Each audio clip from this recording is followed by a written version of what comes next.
मत्ती का सुसमाचार अध्याय 20 वचन 29 से लेकर 34 तक मैं पढ़ रही हूँ। ध्यान देकर सुनो।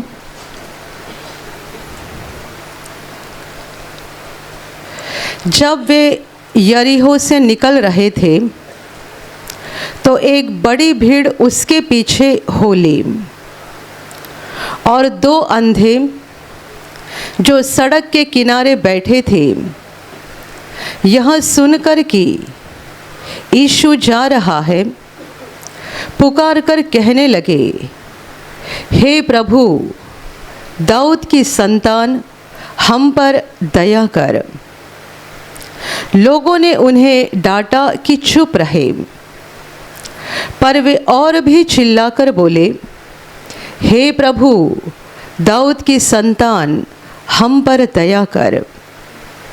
तब यीशु ने खड़े होकर उन्हें बुलाया और कहा, तुम क्या चाहते हो कि मैं तुम्हारे लिए करूं?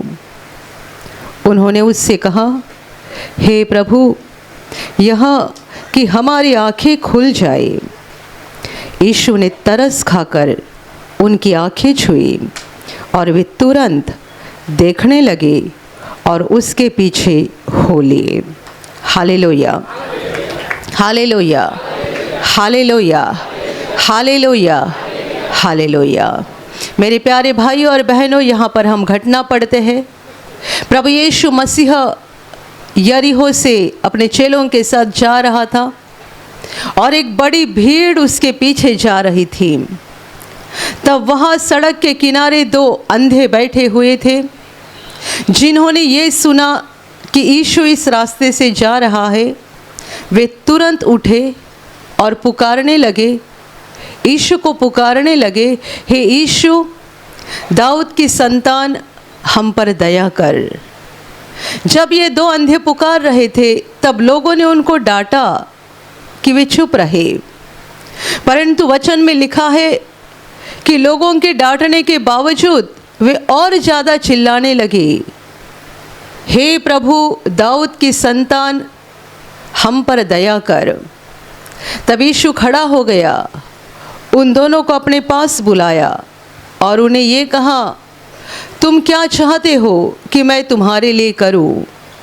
और दोनों अंधों ने कहा, हे प्रभु, यहाँ कि हमारी आंखें खुल जाए। और प्रभु ने हाथ बढ़ाकर उनकी आंखें छुई और तुरंत ये दोनों देखने लगे और प्रभु के पीछे हो लिए। Hallelujah, hallelujah, hallelujah, hallelujah, hallelujah. मेरे प्यारे भाई और बहनों, परमेश्वर का पुत्र यीशु मसीह 2000 वर्ष पहले जब इंसान के रूप में इस धरती पर था, तब उसने ऐसे बहुत से कामों के द्वारा इस बात को साबित किया है कि वो साधारण मनुष्य नहीं था, परंतु वो परमेश्वर है। वो स्वर्ग से उतरा है। वो इंसान का रूप लेकर देह धारण करके इस संसार में आया था। दिखने में वो एक साधारण मनुष्य था। देखने वालों को लगता था हमारे जैसा ही है, परंतु प्रभु ने ऐसे काम किए कि उन कामों के द्वारा लोगों के सामने बड़े सबूत रखे गए कि ये साधारण मनुष्य नहीं है, ये स्वर्ग से आया है। प्रभु की बातें भी स्वर्ग की बातें थी और प्रभु के काम उसके बातों का प्रमाण था कि ये साधारण मनुष्य नहीं है। ये जो बोल रहा है वो सत्य है कि वो स्वर्ग से आया हुआ है, ये मसीहा है, ये परमेश्वर का पुत्र है। Hallelujah, hallelujah, hallelujah, hallelujah. अनगिनत काम प्रभु ने किए हैं, अनगिनत। प्रभु का चेला यूहन्ना अपने सुसमाचार में यूँ लिखता है कि प्रभु ने इतने सारे अद्भुत काम किए हैं, इतने सारे काम, कि मुझे लगता है यदि इसको एक एक करके लिखा जाए तो किताबें दुनिया में भी नहीं समा सकती। कितने सारे काम, कितने सारे।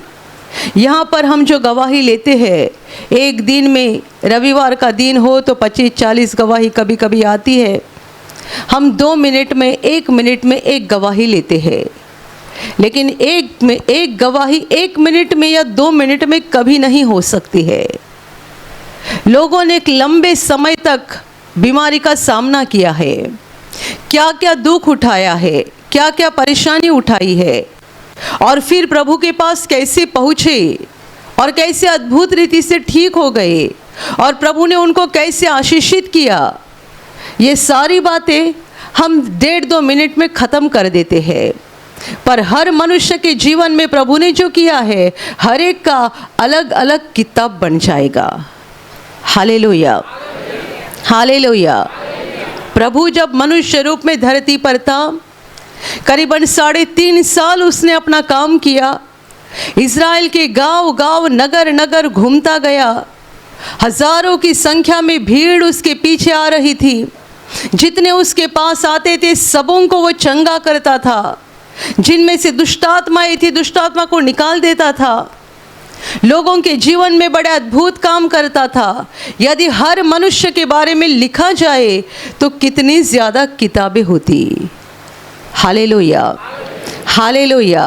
आप में से कितने लोग यहाँ प्रार्थना में आते समय बाइबिल लाते भी नहीं है? मुझे ये बोलना पड़ता है यदि आपके पास बाइबिल हो तो, क्योंकि आपके पास बाइबिल है, लेकिन कहाँ? घर के अलमारी में। यहाँ साथ नहीं लाए। क्यों नहीं लाए बताओ? बाइबिल हमको बड़ा भारी लगता है। इतना बड़ा किताब घर से लेकर आते कैसे? और कोई लोग बार बार पूछते, छोटी बाइबिल है क्या? छोटी तो बाइबल सोसाइटी ने छोटा भी बाइबल निकाला तो लोग और छोटा चाहते हैं, जो हमारे पॉकेट में आ जाएगा। तो बताओ, प्रभु के सारे काम लिखे जाते तो किताब हम कैसे उठाते? ये इतना सा बाइबल है तो हम उठाने के लिए आलसी हो जाते हैं।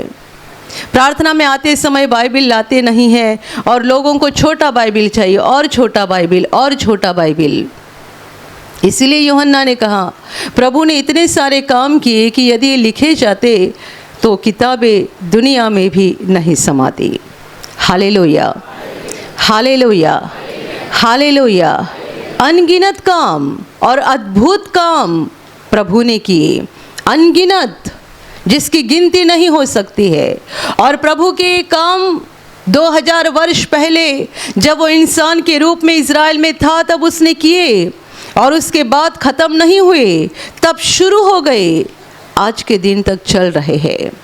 शुरू है, शुरू है, प्रभु काम कर रहा है। बस फ़र्क उतना ही है कि उस समय वो शरीर रूप में लोगों को दिखाई देता था, लेकिन आज वो शरीर रूप में नहीं है, आत्मा के रूप में है।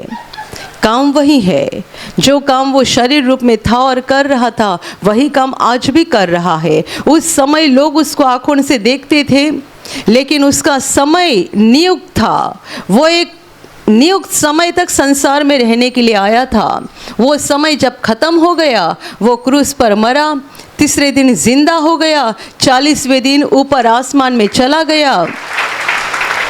वहीं से वो आया था और वहीं उसको वापस जाना था, तो वहाँ पर वो वापस चला गया। और आज संसार में यीशु का आत्मा काम कर रहा है। पूरे दुनिया में यीशु अपने आत्मा के रूप में काम कर रहा है, और वही काम जो 2000 वर्ष पहले वो इज़राइल में कर रहा था।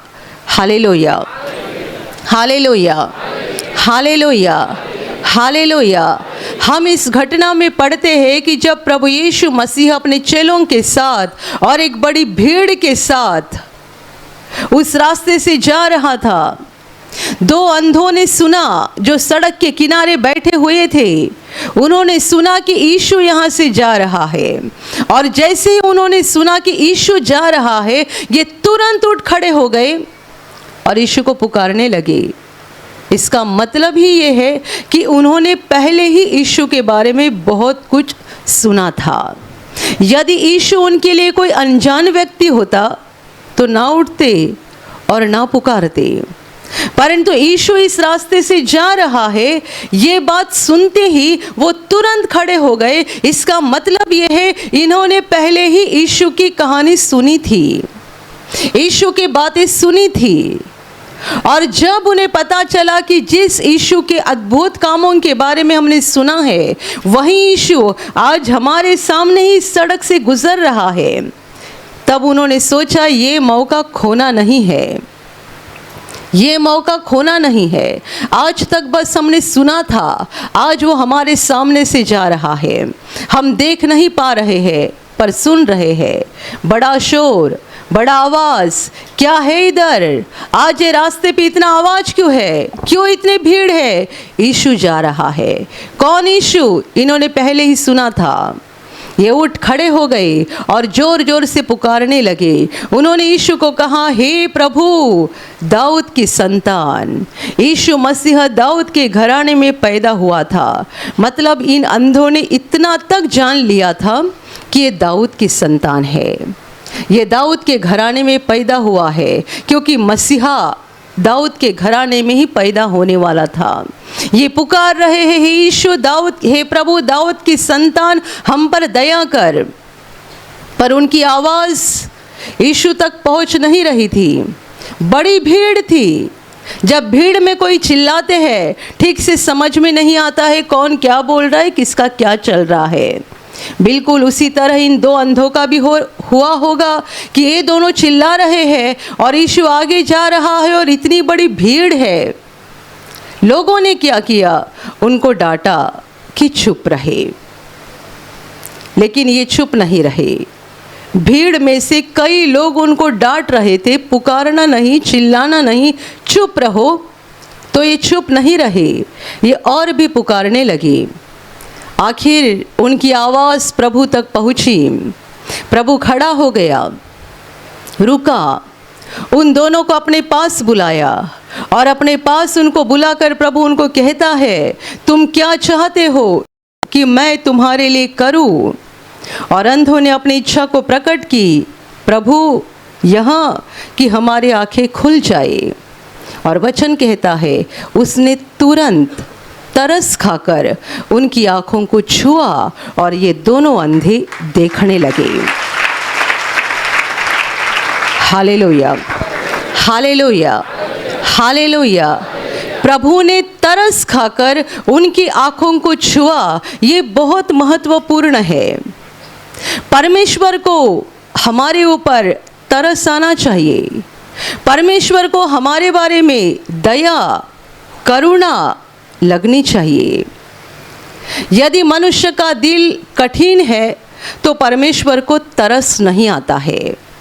इन दो अंधों की हालत देखकर और इनकी विनती सुनकर प्रभु को उनके ऊपर तरस आ गया और तरस खाकर प्रभु ने उनको छुआ और तब ये दोनों देखने लगे।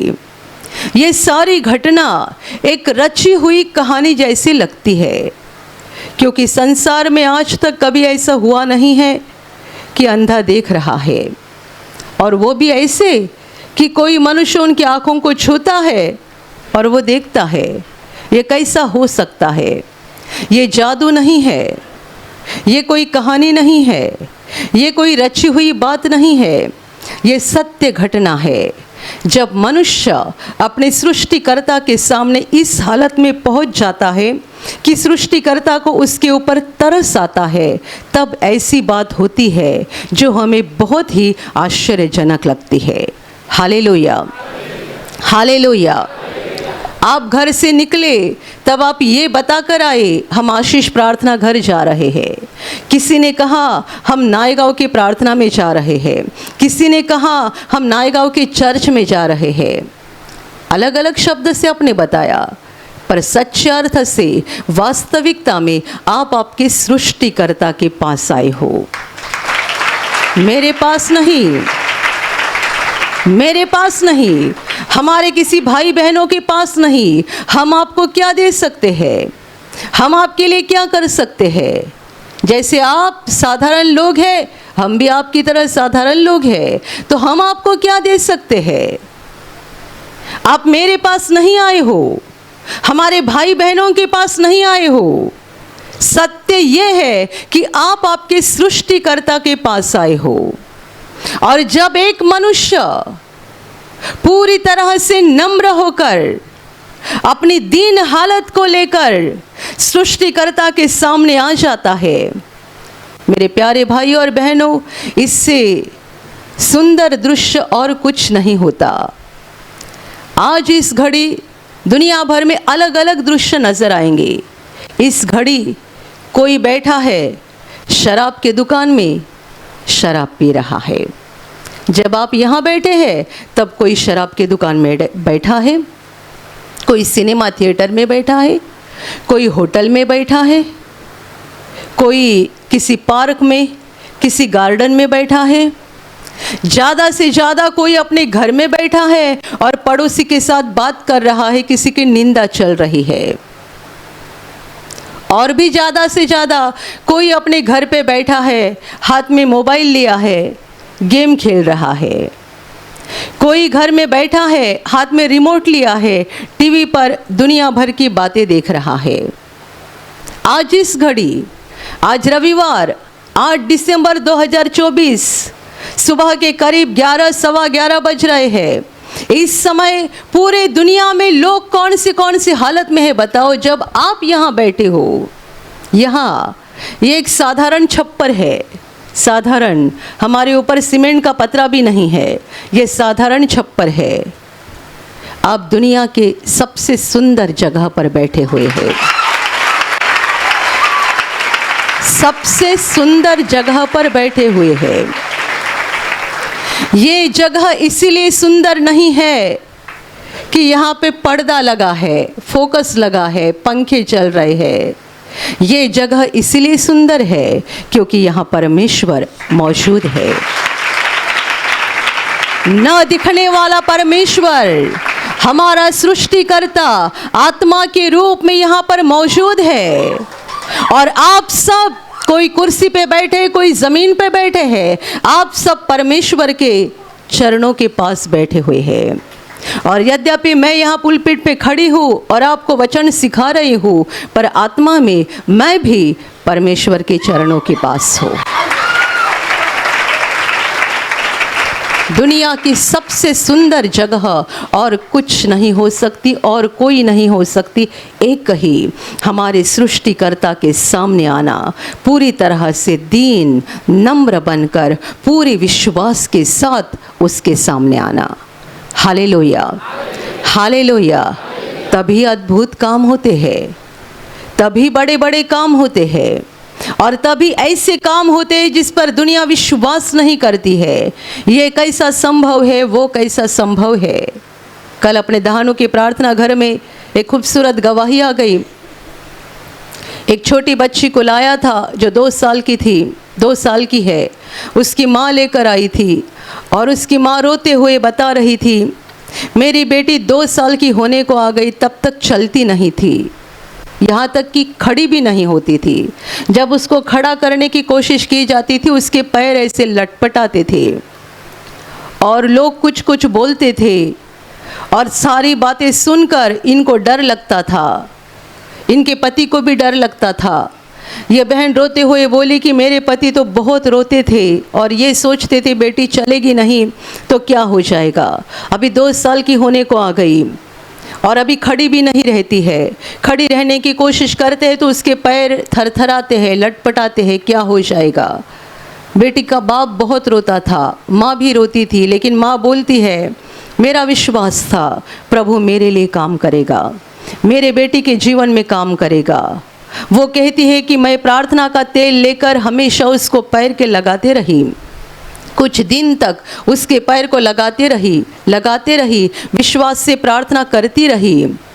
और ऐसा हो गया, कल बेटी का दूसरा जन्मदिन और आज रात वो चलने लगी। देखो प्रभु ने कैसा अद्भुत काम किया। कल उसका बर्थडे है तो उसके पहली रात को ये बेटी चलने लगी और उसकी माँ बोलती इतनी चलती कि वो रुकती ही नहीं है, गिरती है तो भी उठती है और चलने लगती है। Hallelujah, hallelujah, hallelujah, hallelujah. बहुत साल पहले एक भाई ने अपने बेटी के साथ गवाही दी थी, मुझे लगता है 3.5-4 साल की बेटी थी। और जब उसको प्रार्थना में लाया गया तब उसकी हालत ऐसी थी कि 4 साल की होने तक वो चल नहीं रही थी। बहुत इलाज हुए थे और अंत में ये पता चला था कि उसकी कमर पे कुछ तो गांठ है और जब तक ये गांठ का ऑपरेशन नहीं होगा ये बेटी चल नहीं सकती है।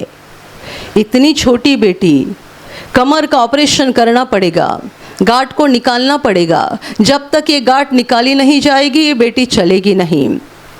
बेटी का बाप बोलता है मेरे पास ऑपरेशन के लिए इतना पैसा नहीं था और मैं बहुत परेशान था, बेटी को लेकर बहुत दुखी था और ऐसी हालत में किसी ने उनको प्रार्थना केंद्र के बारे में बताया।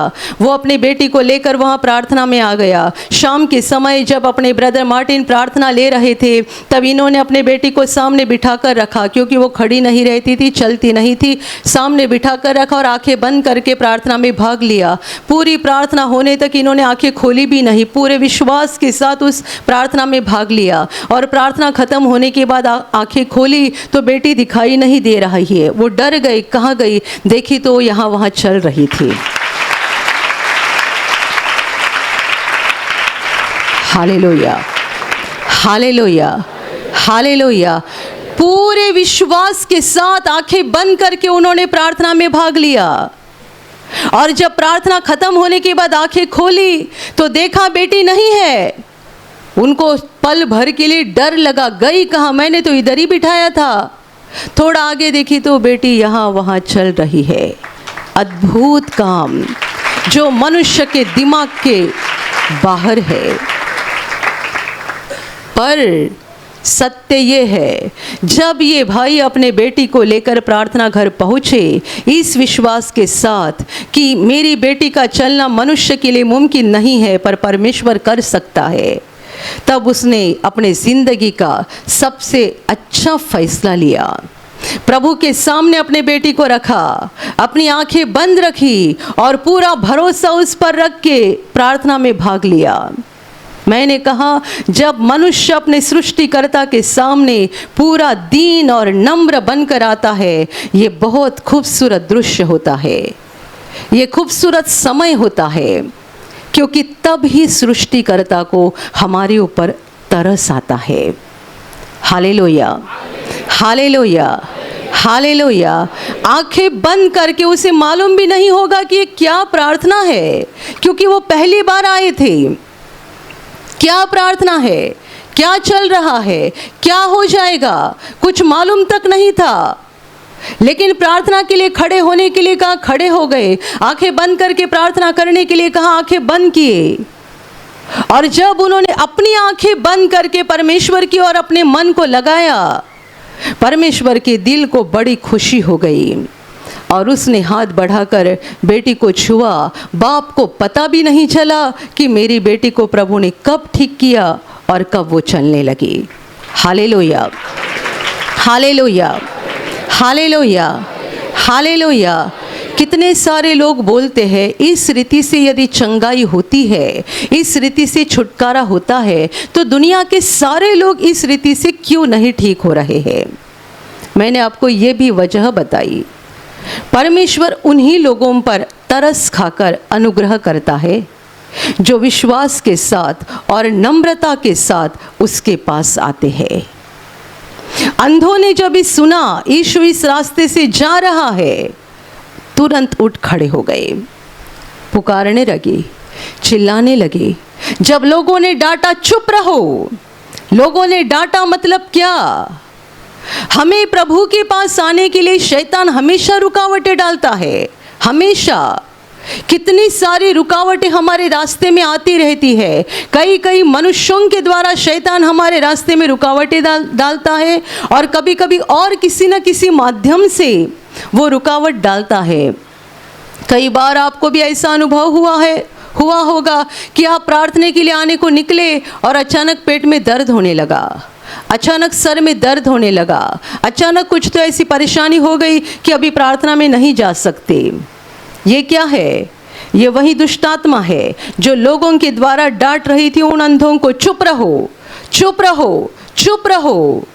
शैतान हमें कहता है प्रभु को मत पुकारो, उसके पीछे मत जाओ, क्यों? क्योंकि वो दुष्ट जानता है यदि हम प्रभु को पुकारते गए, उसके पीछे हो लिए, उसके पीछे पड़े रहे, वो तरस खाएगा, अनुग्रह करेगा, ठीक करेगा, आशीषित करेगा। और इसीलिए वो दुष्ट हमारे साथ हमारे मन में बात करता है, हमारे शरीर में कुछ तो बीमारी डालकर कहता है आज का दिन आराम कर, अगले रविवार जाएगा। वहाँ प्रार्थना तो हर रविवार होती है, आज नहीं गया तो कुछ बिगड़ेगा नहीं, गए रविवार गया था ना, अभी अगले रविवार जा सकता है। कभी कभी लोगों के द्वारा शैतान रास्तों में रुकावट डालता है। अंधों को डांटा किसने? लोगों ने। क्या कहा? चुप रहो, यीशु को मत पुकारो। यदि अंधे डर जाते, तंग हो जाते और यीशु को पुकारना छोड़ देते तो बताओ क्या होता? यही कि मरते दम तक अंधे ही रहते। प्रभु आगे बढ़ रहा था, लोग इनको डांट रहे थे, चुप रहो, मत बोलो, मत पुकारो। यदि अंधे भी चुप रहते, उनकी डांट को सुनकर डर जाते, तंग हो जाते और ये सोचते जाने दो, कितना पुकारे, वो भी सुनता नहीं है और ये भी हमें डांट रहे हैं, जाने दो, हमारी जिंदगी यही है, जिंदगी भर रास्ते पर भीख मांगते रहे। यदि उन्होंने ये सोचा होता तो प्रभु आगे निकल जाता।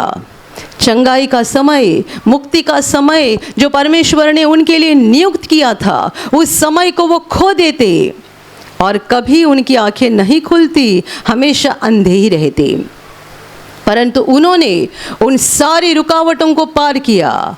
लोग उनको डांट रहे थे, इसके विपरीत ये और चिल्लाने लगे और पुकारने लगे। यही हमें भी करना है। जब शैतान रुकावट लाता है, शैतान हमें रुकाने की कोशिश करता है, हमें और ज़्यादा ताकत लगानी चाहिए। उन्होंने क्या किया? और ज़्यादा ताकत लगाई। लोग डांट रहे, चुप रहो, चुप रहो, चुप रहो, ये और जोर से चिल्लाने लगे, यानी उन्होंने और ताकत लगाई। तब जाकर प्रभु रुका, उनको बुलाया, उनको उनकी इच्छा पूछी कि तुम क्या चाहते हो मैं तुम्हारे लिए करूं। और उन्होंने जब कहा हे प्रभु हमारी आंखें खुल जाए, प्रभु को तरस आ गया, तरस। क्योंकि इनके साथ पहले क्या हुआ है ये प्रभु ने आत्मा में जान लिया था। उनकी ज़िंदगी कैसे दुख भरी थी और अभी भी ये मुक्ति का समय खोने के लिए शैतान ने उनके लिए कैसी योजना बनाई थी और इस योजना को पूरी तरह से नष्ट करके वे कैसे प्रभु के पास पहुँचे, ये सब प्रभु ने आत्मा में जान लिया। और इसीलिए तरस खाकर प्रभु ने हाथ बढ़ाया, उन्हें छुआ और दोनों भी अंधे देखने लगे।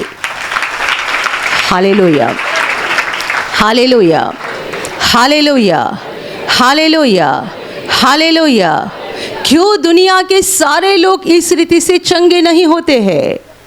क्यों दुनिया के सारे लोगों को परमेश्वर के द्वारा इस तरह से छुटकारा और मुक्ति और आशीष नहीं मिलते हैं?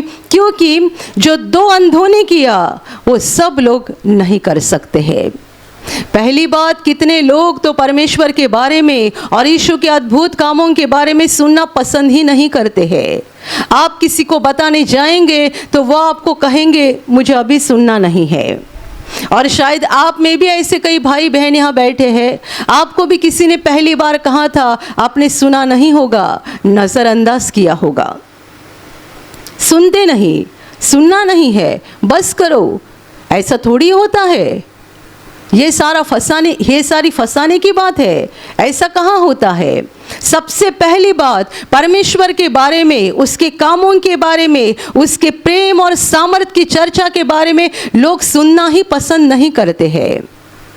सुनने के बाद हमें उस पर विश्वास करके उसके पीछे पड़ना है, उसके चरणों के पास आना है। कितनी भी रुकावट आए, कितनी भी समस्या आए, परंतु हमें परमेश्वर के चरणों के पास पहुंचना है, उससे विनती करनी है, उसके पीछे लगे रहना है। इसीलिए हम बाइबल में सुंदर घटना पढ़ते हैं, जब यीशु के पीछे एक अन्य जातीय औरत पड़ी थी कि वो उसकी बेटी को चंगा करे।